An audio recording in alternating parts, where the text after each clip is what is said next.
días, Juan Carlos Monedero. Buenos días. ¿Hay crisis en Podemos? ¿Sabes que crisis es un concepto que viene del griego, de la medicina, que significa decisión? Es el momento en donde el cuerpo enfermo o sana o muere. Y por tanto los momentos críticos son los momentos donde se deciden cosas. En ese sentido, claro, hay crisis, te diría que desde que nació. ¿La crisis es organizativa, política o ideológica? Yo creo que en Podemos está todo bastante mezclado. Yo creo que Podemos tiene marcada la obligación de adelantar en sus comportamientos el tipo de sociedad que deseamos para España. No tiene mucho sentido que deseemos para afuera transparencia, participación, claridad, colaboración, amabilidad, y para adentro no lo cumplamos. Y en ese sentido, yo creo que todo lo que hacemos es una mezcla que debe estar bien trabada entre el qué y el cómo. Entonces, ¿no es usted de los que cree, como algunos compañeros de su formación política, que todo ha sido un invento de los medios de comunicación y de la izquierda? Los medios es como colgar una boñiga de vaca en un museo. La gente se va a parar a verla e incluso va a haber algún sesudo intelectual que haga una profunda reflexión sobre la condición estética de esa boñiga. Los medios de comunicación cogen cualquier realidad y, obligados como están a rellenar minutos u hojas, de repente construyen esa realidad como algo que va mucho más allá de lo que realmente es. ¿Qué esconde en realidad la destitución de Sergio Pascual? Ni siquiera Juan Carlos Monedero, que ha hablado siempre de forma nítida, no va a ser capaz de explicar a los ciudadanos qué hubo detrás, cuáles fueron los motivos reales de esa destitución. Pero lo ha dicho Pablo Iglesias. La Secretaría de Organización que llevaba Sergio se dejó de alguna manera devorar por la lógica partido. Y la lógica partido te termina comiendo, ¿no? Y terminas repitiendo, ¿no?, los comportamientos de aquellos a quienes combates. El hecho de que Sergio no se diera cuenta de lo que estaba pasando implicaba cierta parálisis por su parte. Es decir, no darte cuenta de que en mitad de un debate de investidura, donde está toda España esperando a ver qué ocurre, de repente la noticia sea un problema interno, es de un infantilismo intolerable. Y en ese infantilismo le afecta a Sergio, y yo creo que le afecta a toda la ejecutiva. Me hubiera gustado que no hubiera sido Pablo, sino que hubiera salido Íñigo, Carolina, Tania, todos diciendo esto no puede ser, hay que tomar una decisión, ¿no? Porque es evidente que en un momento en donde teníamos que dar respuesta a algo que nos tiene a todos los españoles, y me incluyo, cansados, ¿no?, que es un poco este debate eterno de la investidura, en ese momento donde teníamos que hablar de ese tipo de cuestiones, hay que hablar de nosotros mismos, y eso es intolerable, ¿no? Que un partido, en un momento donde se está debatiendo una cosa de Estado, ponga encima de la mesa que hay que hablar de nosotros mismos, es una cosa intolerable, es de una falta de lealtad. No a Podemos. Podemos es solamente una herramienta, es una falta de lealtad a un proyecto que están apoyando 5 millones de españolas y de españoles. Detrás, ¿no?, de esa deslealtad, por acción o por inacción, estaba Sergio Pascual. ¿Y estaba también Íñigo Errejón? Que yo sepa, no, pero sí que es cierto que Íñigo tiene que contrarrestar esa voluntad de algunos de repetir un esquema terrible como el de felipistas, guerristas, carrillistas, que pertenece a la vieja política española. Yo no soy nadie importante, pero yo no he permitido nunca que, ni cuando estaba en la ejecutiva, que hubiera monederistas, porque creo que solamente hay un proyecto. Y cuando alguien no tiene noticia de que hay alguien que está hablando en su nombre, eso tienes que frenarlo. Y yo creo que en ese sentido Íñigo sí que tenía que haber obrado, ¿no?, con mayor contundencia para establecer que no hay errejonistas en Podemos. Yo creo ¿Quiere decir que él mismo está alimentando el errejonismo dentro de Podemos? Yo no digo que él lo está alimentando, yo lo que digo es que él le corresponde dejar claro que no existen ese tipo de familias, sobre todo, y esto me consta, porque no tenemos diferencias ideológicas. Es decir, que quizá lo más chocante, ¿no?, de todo lo que ha ocurrido es que es un problema de crecimiento de partido, no es un problema ideológico. Es decir, todas las personas de referencia de Podemos comparten la lectura de que el PSOE es un partido atravesado de contradicciones internas, de que Pedro Sánchez, yo recuerdo que me suena un poco a Pablo Iglesias, ha mandado más mensajes a Pedro Sánchez que Julieta a Romeo, pero Pedro Sánchez sigue insistiendo en que él es un Montesco y Pablo Iglesias un Capuleto, y que por tanto su amor es imposible, y en esa confusión que tiene el pobre Pedro Sánchez como un Romeo enajenado, al final termina metiéndose en la cama con Hamlet, con Otelo, hasta con las brujas de Macbeth. Esa confusión del Partido Socialista la compartimos, ¿no? ¿No ha habido en ningún momento en Podemos un debate sobre qué posición o qué apoyo debía de prestar Podemos al Partido Socialista? Ha habido discusiones, por supuesto, sobre cuáles eran las estrategias a adoptar, pero todos sabemos, ¿no?, insisto, que el Partido Socialista es un partido mandatado, ¿no?, por unos varones que están más interesados en defender su planteamiento personal, su suerte personal, que no los intereses de España. Y hemos visto que Pedro Sánchez, cuando quiere hacerse valer, es echándole pulsos a los varones, y al final llegan a acuerdos. Es decir, Susana Díaz decide nombrar a Pedro Sánchez y no a Madina, hacerle secretario general, y es Pedro Sánchez el que dice, bueno, ya que soy secretario general, voy a ser también candidato a la presidencia del gobierno. Y el partido le dice, no, eso no te hemos mandatado para eso, y él dice, ya, pero lo voy a hacer igual. Entonces resulta que hemos estado viviendo durante todos estos meses la ópera bufa, donde Pedro Sánchez encontraba sus principales enemigos dentro del Partido Socialista. Entonces es muy complicado que tú te sientes a negociar con alguien que lo único que busca es expulsarte y al mismo tiempo echarte la culpa, porque es lo único que le van a permitir sus varones. Pedro Sánchez está buscando su salvación personal, que solamente pasa, como Rajoy, solamente pasa por gobernar. ¿Y dónde está Íñigo Errejón en esta escena que usted dibuja? Íñigo... ¿Va a ser capaz de entender que hay que avanzar en otra dirección? Yo conozco a Íñigo desde hace muchos años, porque fue uno de mis alumnos más brillantes. Y yo creo que Íñigo es una persona muy realista. Yo creo que una de sus grandes virtudes, y a veces uno de sus grandes defectos, es su realismo. Creo que frente a las posiciones de la izquierda tradicional, que se dejan guiar por las pasiones y por el vehemente deseo de un mundo mejor, Íñigo siempre se caracteriza por una frialdad analítica que le hace tener ese genio, ¿no?, y ese brillo. Pero también tiene que, creo, entender que ese genio hay que dialogarlo con los demás. Y seguramente a Íñigo le ha faltado, como él ha dicho muchas veces, poderse detener a pensar, ¿no? Él se quejaba últimamente, me lo ha comentado muchas veces, que necesitaba parar, ¿no?, y pensar. Yo creo que este fin de semana, que me invitaron a la Asociación Británica de Ciencia Política a dar la conferencia inaugural, yo creo que ese tipo de cuestiones a él lo reubican, ¿no?, muy bien, ¿no?, porque yo creo que tanto Íñigo como Pablo, y creo que como yo, somos académicos, ¿no?, y los tres lo que nos gustaría es regresar, ¿no?, a la reflexión. Yo creo que soy el más afortunado porque he logrado, ¿no?, poder dedicarle más tiempo a la reflexión, más tiempo a la academia que ellos, pero me consta que cada vez que ellos se agarran a un libro, cada vez que ellos pueden pararse a pensar, vuelven a recuperar un poco todo eso que ha significado Podemos desde un principio.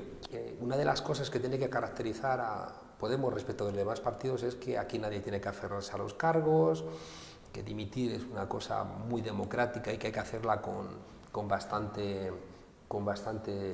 rutina, que tenemos que entender cuando hemos agotado una etapa y hay que empezar otra, que tenemos que aprender que a veces hacemos las cosas bien y se nos tiene que reconocer y a veces hacemos las cosas mal y también hay que reconocerlo. Yo creo que Íñigo es un puntal necesario de Podemos. Creo que él también lo sabe y cuando alguien se sabe muy importante tiene que aplicar aquello de cada cual según sus posibilidades.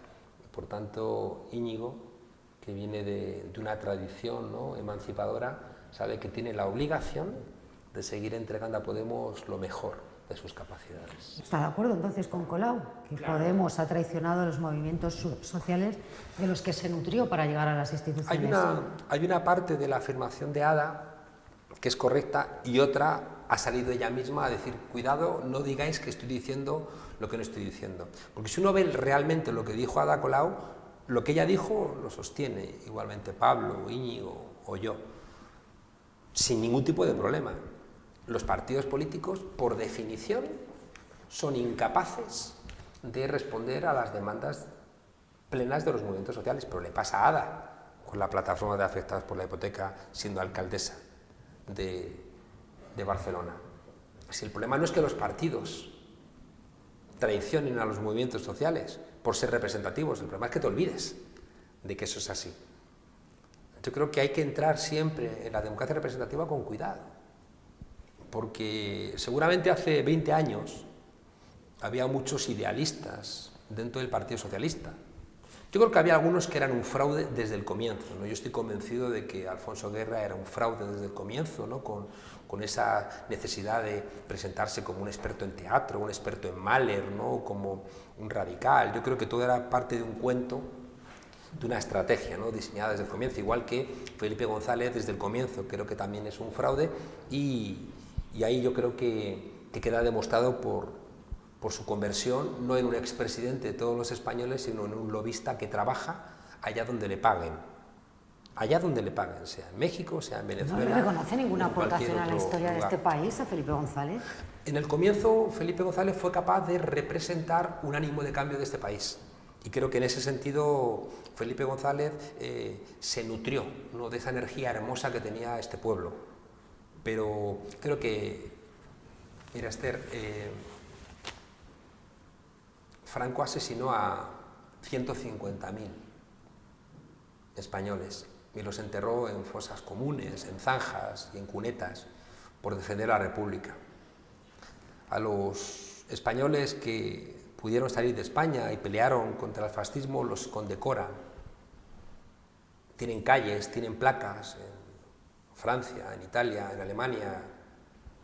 Y el antifascismo en Europa es el ADN de la democracia. Aquí ser antifascista es ser miembro de una tribu urbana. Y Felipe González es responsable de que se nos hayan muerto miles de viejos y viejas sin darles las gracias por haber luchado contra el franquismo, por haber estado en la cárcel, por haber dado la vida a sus familiares. Felipe González nunca les reconoció como víctimas. Y yo creo que eso hace de ese señor un profundo fraude. Creo que Felipe González sirvió de espejo de lo mejor de este país, de la gente que se lo jugó casi todo para acabar con la dictadura, pero creo que no estuvo a la altura, de modo alguno. Vamos a la investidura. Después de esta crisis o debate interno de Podemos, ¿usted diría que estamos más cerca o más lejos de las elecciones generales? Como vengo diciendo, Pedro Sánchez es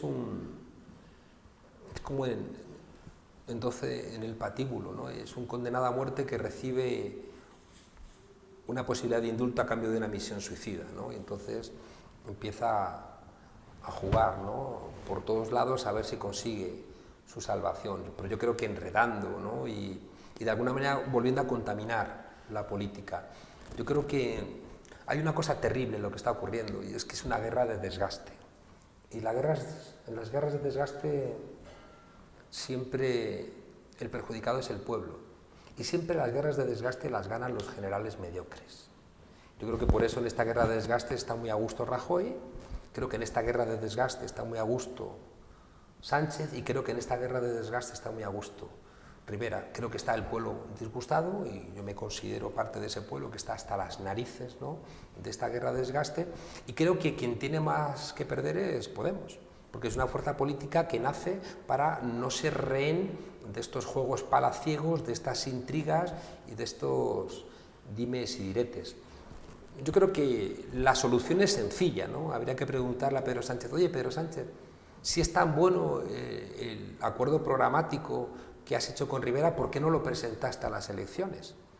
Entonces, si el Partido Socialista no presentó a las elecciones el programa que ha pactado con Rivera, hay que decirle a Sánchez: no mientas y no digas que este es un programa maravilloso, porque si fuera tan maravilloso lo hubieras presentado a las elecciones. Y por tanto, tienes que decidir si eres el último socialdemócrata con un poquito de coraje, que no se entrega en los brazos de la derecha, como ha hecho el Partido Socialdemócrata Alemán con Merkel, lo que hizo la socialdemocracia con Berlusconi, lo que hizo la socialdemocracia griega con Papademos, es decir, que asuma como socialdemócrata el coraje que en algún momento representó gente como Olof Palme y se atreva a un gobierno que le ponga freno a este terrorismo financiero que está marcando la troika. ¿Realmente no le teme Podemos a unas nuevas elecciones? ¿No hay un riesgo de pagar en las urnas esta situación de bloqueo en la que el Partido Socialista trata de responsabilizar a Podemos? Cuando se sinceran las cosas, yo creo que no hay riesgos. Una cosa que ocurre, por ejemplo, con la memoria en este país.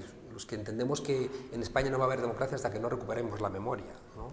Es decir, esa mentira de que España se acostó franquista y se levantó demócrata, ¿no? La impunidad de la política, la impunidad de Rita Barberá, la impunidad de Esperanza Aguirre, la impunidad de la Red Púnica, de la Red Gürtel, la impunidad de Cristina Cifuentes, que es cargo político desde el año 95, creo recordar, y ahora parece que es la regeneración. Toda esa impunidad de la política española es un trasunto de la impunidad que arrastramos de la transición.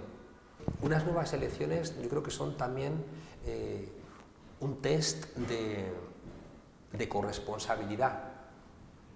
En unas siguientes elecciones, si las hubiera, yo le preguntaría a los votantes del Partido Popular si son conscientes de que están dando un sí a Rita Barberá, a la Red Púnica, a Taula, a la Gürtel, a todos esos cientos de militantes del Partido Popular inmersos en causas, al sinvergüenza que se robó el dinero de la cooperación, a Rato, a Bárcenas. Bueno, los votantes del PP tienen que saber que si vuelven a votar al Partido Popular están dándole su apoyo personal a esa cuerda de sinvergüenzas.